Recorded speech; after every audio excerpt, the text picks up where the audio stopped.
Hello friends, welcome back to my channel. আজকের recipe হলো দই চিকেন। চিকেনটাকে ভালো করে ধুয়ে জল ঝরিয়ে নিয়েছি। এবার এর মধ্যে দিয়ে দিচ্ছি টক দই, নুন, গোলমরিচ গুঁড়ো। ভালো করে মেখে 1 ঘন্টার জন্য রেখে দিলাম। 1 ঘন্টা পর গ্যাসটা অন করে কড়াই বসিয়ে দিলাম। কড়াইতে সাদা তেল আর বাটার দিয়ে দিলাম। তার মধ্যে দিয়ে দিচ্ছি তেজপাতা, জিরে, এলাচ আর দারচিনি ফোড়ন। ফোড়ন থেকে হালকা গন্ধ বার হলেই ম্যারিনেট করা চিকেনটা এর মধ্যে দিয়ে দিলাম। ভালো করে 5 মিনিট নাড়িয়ে চাড়িয়ে দিয়ে দিচ্ছি পেঁয়াজ, আদা, রসুন আর কাঁচা লঙ্কার পেস্ট। এটা দিয়েও ভালো করে নাড়িয়ে চাড়িয়ে নিতে হবে।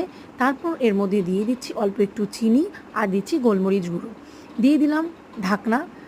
মোটামুটি 10 মিনিট রাখার পর ঢাকনা সরালাম। প্রচুর পরিমাণে থেকে জল বেরিয়েছে। এই জলেই চিকেনটা পুরো রান্না হয়ে যাবে। জলটাকে হালকা একটু কমিয়ে তার মধ্যে দিয়ে দিচ্ছি কাসুরি মেথি।